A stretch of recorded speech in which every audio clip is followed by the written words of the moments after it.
Assalamualaikum warahmatullahi wabarakatuh. Alhamdulillahi rabbil alamin, wal aqibatu lil muttaqin, fala udwana illa 'alaz zalimin. Asyhadu an la ilaha illallah wa asyhadu anna Muhammadar Rasulullah sallallahu alaihi wasallam. Allahumma salli ala sayyidina Muhammad wa ala ali sayyidina Muhammad wa ala alihi wa sahbihi rasulillahi ajma'in. Amma ba'du. Ittaqullaha haqqa tuqatih wa la tamutunna illa wa antum muslimun. Faqala Allah ta'ala fil Qur'anil Karim, a'udzu billahi minasy syaithanir rajim. Bismillahirrahmanirrahim. Innamas shadaqatu lil fuqara'i wal masakin wal 'amilina 'alaiha wal mu'allafati qulubuhum wa fir riqab wal gharimina wa fi sabilillah wa banis sabil faridatan minallah wallahu alimun hakim. Sadaqallahul azim wa sadaqa rasuluhun nabiyul karim. Ma'asyiral muslimin, saudara-saudaraku yang dirahmati Allah Subhanahu wa taala, puji syukur kehadirat Allah Subhanahu wa taala dengan mengucapkan alhamdulillah. Alhamdulillahirabbil alamin. Pada pagi hari yang berbahagia ini, Allah kembali mempertemukan kita dan dalam keadaan ibadah shaum. Mudah-mudahan apa yang kita lakukan, amal-amal yang kita lakukan dalam bulan yang penuh berkah ini diterima dan di sisi Allah Subhanahu wa taala. Selawat dan salam tak lupa pula kita kirimkan buat baginda junjungan alam Nabi besar Muhammad sallallahu alaihi wasallam.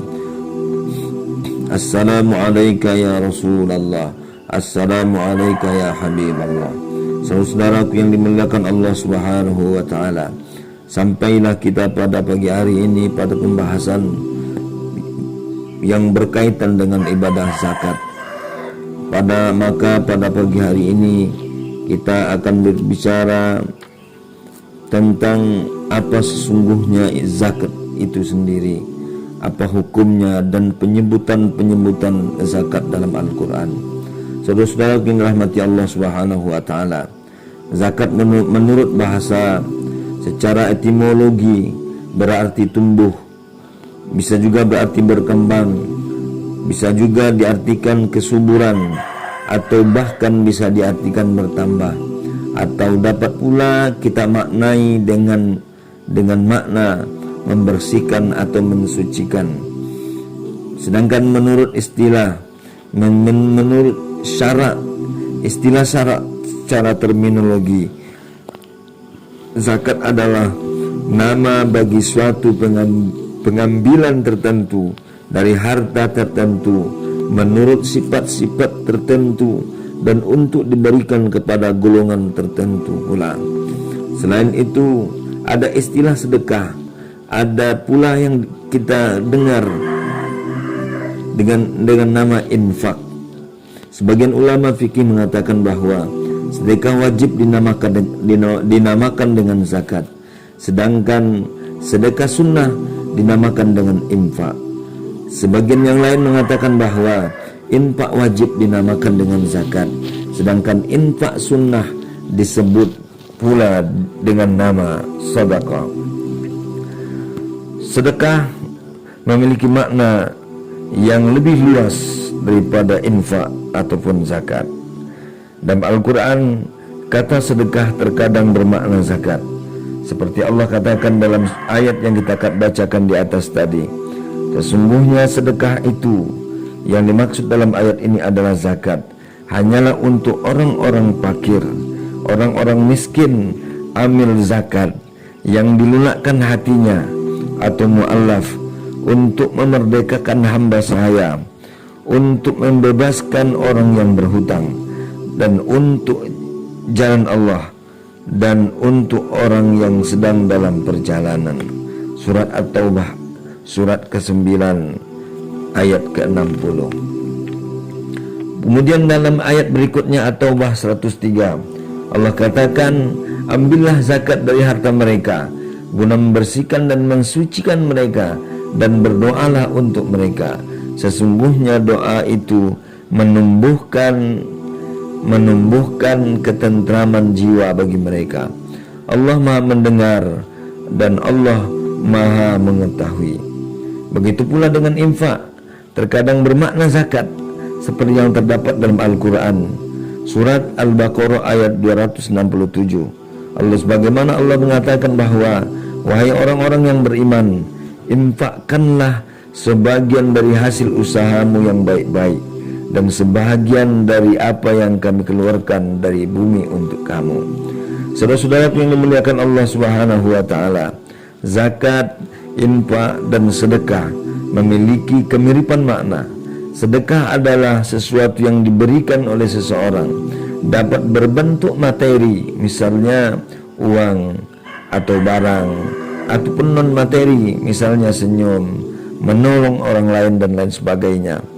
Infak adalah pemberian yang dilakukan oleh seseorang, baik yang sunnah maupun yang wajib. Yang sunnah adalah yang tidak ditentukan nilainya, sasarannya, dan waktu pembayarannya. Seseorang dapat berinfak kapan saja, di mana saja, dan besarannya pun berapa saja. Begitu juga dengan sasarannya, tidak ditentukan secara spesifik, lebih fleksibel sifatnya. Misalnya kotak amal yang terdapat di masjid-masjid dan lain-lain sebagainya. Sementara yang wajib adalah yang ditentukan nilainya 2,5%, 5%, 10%, atau bahkan 20%. Itulah kemudian yang kita kenal dengan istilah zakat.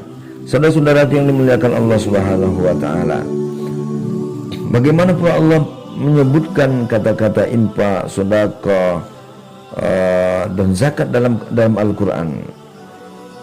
Bisa kita tengok yang pertama zakat, yaitu dalam surat Al-Baqarah ayat 43. Kemudian sedekah dalam surat At-Taubah ayat 104.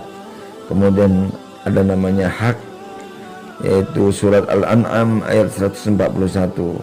Kemudian nafkah dalam surat At-Taubah ayat 35. Begitupun ada yang kita ketahui dengan istilah al-afu, yaitu yang disebutkan Allah dalam surat Al-A'raf ayat 199.